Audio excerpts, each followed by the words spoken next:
दोस्तों आज मैं बताऊंगा तंदूर मर्डर केस के बारे में। ये घटना है 25 जुलाई 1995 की। कनॉट प्लेस में अशोक जाति निवास एक जाति निवास है, उसके अंदर उस दिनों एक रेस्टोरेंट हुआ करता था जिसका नाम था बगिया। अब बगिया का इंचार्ज था सुशील शर्मा, जो यूथ कांग्रेस के प्रेसिडेंट थे, और इसका मैनेजर था केशव। और वहाँ पे एक यूथ कांग्रेस की एक और वर्कर नैना सानी, उसके साथ सुशील शर्मा की नज़दीकियाँ बनी, दोनों के संपर्क में आए और दोनों लिव इन करने लगे गोल मार्केट में एक फ्लैट लेके। जैसा होता है नैना सानी वो दबाव देती रही कि शादी कर लो, लेकिन सुशील शर्मा शादी के मूड में नहीं था। तो दोनों में इस बात पे झगड़ा होता था और बुरा बर्ताव भी करता था। तो नैना उसके चुंगल से निकलना चाहती थी। तो क्योंकि नैना भी यूथ कांग्रेस में काम करती थी, उसको काफ़ी लोगों से जान पहचान थी, तो लोगों से बात करता था, संपर्क लोगों से बात भी करती थी फ़ोन में। अब सुशील शर्मा को से छुपा के ये सब करती थी, क्योंकि उसको मालूम था सुशील शर्मा को अगर मालूम पड़ जाए तो वो गुस्से में आ जाएगा। अब क्या हुआ, 25 जुलाई को जैसे लौटा सुशील शर्मा, तो वो नैना बात कर रही थी फ़ोन में। उससे जैसे पूछा कि किससे बात कर रही हो, वो कहती नहीं रॉन्ग नंबर है। फिर जैसे उसने रीडायल किया तो उल्टी तरफ से मखदूम करीम की आवाज़ आई। मखदूम करीम को पहचानता, वो यूथ कांग्रेस का वर्कर था। तो मखदूम करीम तो उसको गुस्सा आया कि मखदूम करीम उसका पुराना आशिक होगा। तो गुस्से में वो क्या अपना लाइसेंस पिस्तौल निकाला और डर 3 गोलियां मार दी। एक छत पे लगी और एक गर्दन में, एक सर पे, और वो फौरन उसकी डेथ हो गई। अब गोली तो मार दिया, अब डेथ भी हो गई। अब लाश का क्या करे, लाश को ठिकाना लगाना है। तो उसने उसके बाद एक बड़ा बैग था, बैग में काला वाला बैग, उसमें लाश को डाला और घसीटते हुए नीचे ले गया अपनी मारुति गाड़ी में, और लेके फिर उसको गाड़ी में डिक्की में बैग रखा और वो गोल मार्केट से आईटीओ की तरफ चल पड़ा। आईटीओ के ब्रिज के पहुंचा तो जो जमुना पार का रास्ता है, उसका इरादा था ब्रिज के ऊपर से गिरा देगा, लेकिन करीब 9 बजे का टाइम था, 9 बजे का टाइम था, काफ़ी ट्रैफिक थी। तो उसने देखा अगर उसको गिरा दिया तो लोग बाग उसको पहचानते हैं, गाड़ी में स्टिकर लगा हुआ है यूथ कांग्रेस का, पहचानते हैं लोग। तो उसको लेके तो घबरा गया। तो बौखला के वो गाड़ी मोड़ ली और फिर उसने माइंड चेंज कर लिया कि तो फिर दिल्ली की तरफ चल पड़ा। फिर दिल्ली में आके अशोक यात्री निवास आया फिर, और जहाँ आजकल संग्रीला रेस्टोरेंट है, संग्रीला उस ज़माने में था, बगिया रेस्टोरेंट, जिसका इंचार्ज वो सुशील शर्मा ही था। तो वहाँ पे आया करीब 10:30 बजे। आके मैनेजर केशव से बोलता है फटाफट बंद करो, बोल दो खाना ख़त्म हो गया है, लाइट वाइट बुझा दो, और जो लोग खा रहे हैं उनको खाने दो, बाकी सबको भगा दो। तो केशव उसका वफादार था कर्मचारी, तो वो क्या करता है, उसको जैसे बताया किया, वो फिर रेस्टोरेंट बंद कर दिया, बोला सबसे खाना ख़त्म हो गया, आप लोग जाइए। फिर तो जब सब चले गए, वहाँ पे सुशील शर्मा और केशव थे। तो केशव ने पूछा क्या बात क्या है,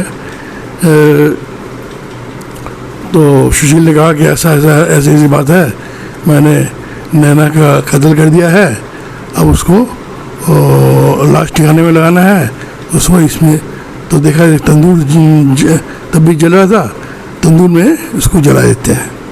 तो उसको काफ़ी उससे दबाव दिया तो केशव तैयार हो गया, क्योंकि ये जैसे कर्मचारी जैसे होते हैं, वफादार कर्मचारी मालिक के मुंह में बोल नहीं सकते, चाहे जितना भी गलत काम हो। तो दोनों मिलके लाश को लाके तंदूर के ऊपर, अंदर तो घुस नहीं सकता तंदूर का, आप लोगों ने देखा है तंदूर का मुंह उतना बड़ा होता नहीं है, एक इंसान घुस जाए, उसके ऊपर रखा। फिर देखा कि आग जो है ना, आग उतनी तेज़ नहीं है, आग को बढ़ाना है। तो उन्होंने पोस्टर वगैरह लाके, वहाँ पे पोस्टर रखा हुआ था यूथ कांग्रेस का, पुराने पोस्टर, वो लाके वो जलाने लगे। तो फिर भी आग उतनी आग नहीं है, काफ़ी आग नहीं है कि एक इंसान, पूरा इंसान जल जाए। फिर उसने कहा कि बटर लाओ।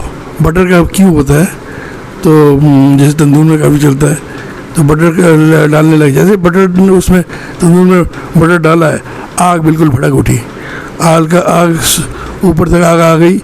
उसके ऊपर जो है ना, ऊपर शामियाना और प्लास्टिक वगैरह सब लगा था, उस तक वहाँ तक आग पहुँच गई। जैसे आग वहाँ पे पहुँची तो दूर से, बाहर से दिख गई आग, तेज़ आग।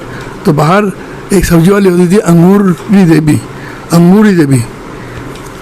तो अंगूर देवी वो चिल्लाने लगे, आग आग आग। तो जैसे चिल्लाई है, उसने चिल्लाया तो लोग बाग जमा हो गए।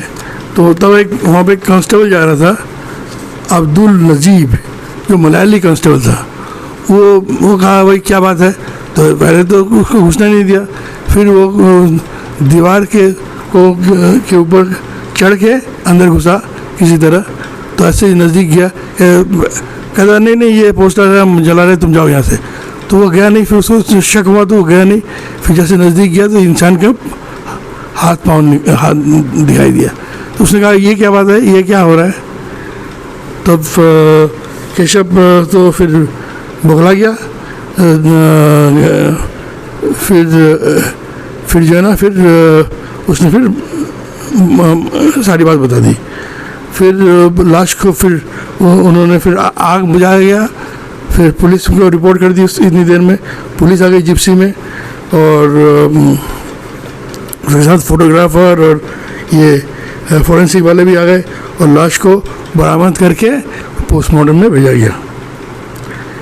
इस दौरान सुशील शर्मा जब देखा उसका पोल खुल गया है, वो वहाँ से भाग पड़ा, भाग के वहाँ से चला गया। तब पुलिस खोजने लगी सुशील शर्मा को। सुशील शर्मा कहीं मिल नहीं रहा था, गायब था। वो वहाँ से चला गया, अपना कॉन्टैक्ट लगा के वहाँ से चला गया जयपुर से फिर चला गया बेंगलोर से बम्बई। वहाँ जाके एंटीसिपेटरी बेल का अप्लाई किया। इस दौरान बात न्यूज़ में आ गई थी, तो उसको एंटीसिपेटरी बेल मिली नहीं, और फिर उसने तय किया कि बेंगलोर में सरेंडर करेगा। बेंगलोर से वो सरेंडर करता है। अब लास्ट शनाख्त की बारी आई, तो वहाँ पे एक और यूथ कांग्रेस वर्कर जो है मखदूम करीम, जिसके साथ नैना बात करी थी, वो आया, आगे उसकी अंगूठी से पहचाना, नैना की अंगूठी से उसको आइडेंटिफाई किया। और फिर पुलिस फिर लाश का जो ना DNA टेस्ट वगैरह उससे साबित हो गया कि वो नैना की लाश है। और फिर उसने उसके साथ फिर चार्जशीट बना, और लोअर कोर्ट में चार्जशीट, और 2007 तक लोअर कोर्ट का फैसला आ गया कि उसने लोअर कोर्ट ने फैसला दिया हैंग टिल डेथ, यानी फांसी की सज़ा, और केशव को 7 साल बामशक्कत यानी रिगोरस इम्प्रिजनमेंट की सज़ा हुई। तो इसके बाद ये लोग हाई कोर्ट में गए, और हाई कोर्ट में 2007 में हाई कोर्ट की राय आई। उससे पहले लोअर कोर्ट, हाई कोर्ट में भी इस फैसले को बरकरार रखा, और यानी हैंग टिल डेथ, फांसी की सज़ा। फिर ये लोग गए सुप्रीम कोर्ट। फिर 2013 में सुप्रीम कोर्ट ने इस राय को चेंज किया और उसने उसको लाइफ इम्प्रिजनमेंट यानी उम्र कैद की सज़ा, उम्र कैद की सज़ा हो गई उसको। फिर उसने सुप्रीम कोर्ट ने कहा कि इस कत्ल में कोई प्लानिंग थी नहीं, प्री प्लान मर्डर नहीं है, ये पर्सनल मैटर है, इसमें सोसाइटी को कोई खतरा नहीं है और इसका कोई क्रिमिनल बैकग्राउंड भी नहीं था, तो इसको उम्र कैद की सज़ा देते हैं। उम्र कैद की सज़ा 14 साल या 20 साल की होती है। अब 2015 में 20 साल काटने के बाद सुशील शर्मा वहाँ पे काफ़ी अच्छा गुड कंडक्ट, वहाँ पे पूजा पाठ करके काफ़ी नाम कमाया था और गुड कंडक्ट की वजह से उसको लीव, जैसे गुड कंडक्ट के लिए 4 साल की लीव, 20 साल में 4 साल की लीव यानी 24 साल उसकी जेल हो चुकी थी। अब उसको पैरोल में उसको रिहा कर दिया गया। अब जो है ना केस, अब पैरोल में रिहा कर दिया। अब ये केस को दिल्ली सरकार को केस को पेश किया गया और अगर LG लेफ्टिनेंट गवर्नर अगर फाइल पे दस्तखत करते हैं तो वो उसको फिर जेल में जाना नहीं पड़ेगा। दोस्तों ये एक अजीब कहानी, यहाँ पे एक मर्डर, एक कातिल जिसको जिस कोर्ट में जिसको हैंग टिल डेथ फांसी की सज़ा हुई थी, सुप्रीम कोर्ट उसको बदल के लाइफ इम्प्रिजनमेंट कर देती है सुप्रीम कोर्ट, यानी उम्र कैद की सज़ा, और उसमें भी गुड कंडक्ट के लिए उसको वो रिहा हो गया 20 साल बाद। इसमें केशव अप्रूवल बन गया था इसमें, और इसमें DNA टेस्ट और फिंगरप्रिंट के ज़रिए उसको शनाख्त हो गई थी पूरी जानकारी। तो उसमें यही बात है, तो उसमें कोई बचने का चांस नहीं था। यानी दोस्तों ये बात है कि मर्डर अगर गुस्से में आ गया, कत्ल तो करना बहुत आसान है, लेकिन लाश को ठिकाने में लगाना बहुत ही मुश्किल बात है।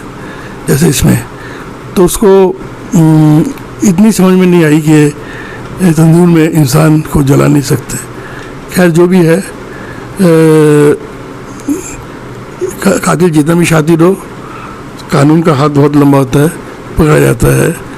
तो कुछ भी करने से पहले दिमाग से काम कीजिए और कोई भी गलत काम से दूर रहना ही मेरा सुझाव है। दोस्तों थैंक्स फॉर वॉचिंग।